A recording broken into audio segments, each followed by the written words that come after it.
ناظرین، آپ دیکھ رہے ہیں عالی نیوز میں آپ کا میزبان چودھری فریڈم پاکستان کے زیر قبضہ کنٹرول آزاد کشمیر کے ضلع ہیڈ کوارٹر میں ہمارے پاس موجود ہیں۔ قانون دان بھی ہیں، سماجی رہنما بھی ہیں اور صحافتی کردار بھی ادا کر چکے ہیں، اور بدستور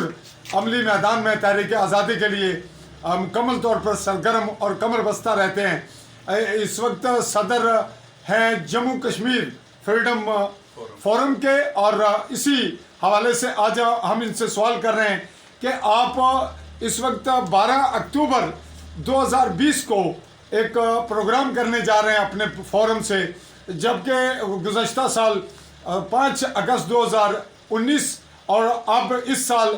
2020 تک ایک سال گزر گیا، یہ مہینے بھی گزر گئے۔ اس دوران ہماری سیاسی تنظیمیں، پارٹیاں اور باقی لوگوں کا کردار وہ بھی سامنے آ چکا، اور یہ سوشل میڈیا سے بات آگے بڑھتی بھی نظر نہیں آ رہی، لیکن آپ نے متحرک رکھا سلسلے کو۔ تو آپ اس کو 12 اکتوبر کو جو پروگرام کرنے جا رہے ہیں اور اے پی سی آپ نے بلوائی، اس کے لیے کوئی تھوڑا سا جامع ترین پروگرام چند لفظوں میں دیجئے، آپ کیا پیغام دینا چاہ رہے ہیں، اور 12 تک کے لیے لوگ آپ کے اس کلپ کو، اس ویڈیو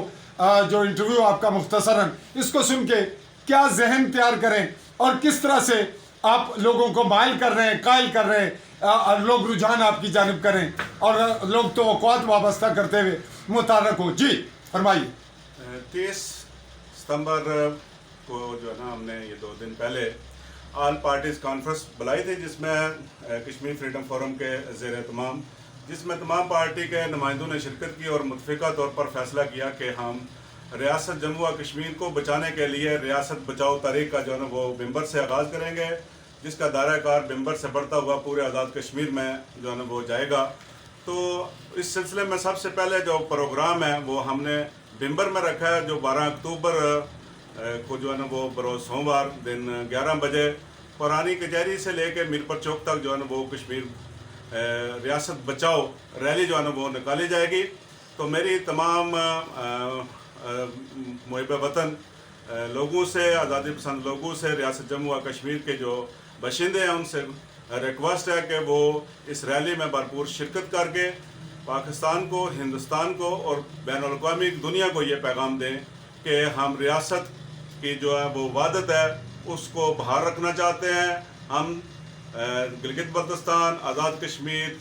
جموں، ویلی، لداخ سارے متحد اور منظم ہیں، اور ہمارا سب کا یہ اصولی موقف ہے کہ ریاست جموں و کشمیر کبھی نہ پہلے تقسیم ہوئی ہے، نہ اب ہوگی، نہ ہم اس کو تقسیم ہونے دیں گے۔ ریاست کا جو بھی فیصلہ ہوگا وہ ریاست کی عوام جو ہے وہ خود کرے گی، رائے شماری کے ذریعے جو فیصلہ ہوگا، اس میں ریاست کی اکثریت جو رائے شماری کے اندر جو فیصلہ دے گی، وہ چاہے ہندوستان کے ساتھ ہلاک ہو، چاہے پاکستان کے ساتھ ہلاک ہو، یا خود مختار ریاست کی حیثیت سے ہو، اس فیصلے کو مانا جائے گا۔ کسی ایک اکائی کو بھی ہم اپنے طور پہ کوئی فیصلہ کرنے کی اجازت نہیں دیں گے۔ جی ناظرین،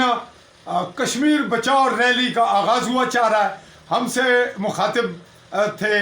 چودھری خالد حسین ایڈوکیٹ۔ ناظرین، میں آپ سے اجازت چاہتے ہوئے یہ کہنا ضروری سمجھوں گا کہ کشمیر کے لیے اس چھوٹے چھوٹے خطوں کو تقسیم شدہ حالت میں منظم رکھے ہوئے اگر کوئی چیز ہے تو وہ کشمیر تشخص ہے۔ میں آپ کا میزبان چودھری فریڈم، بمبر آزاد کشمیر۔ اللہ حافظ۔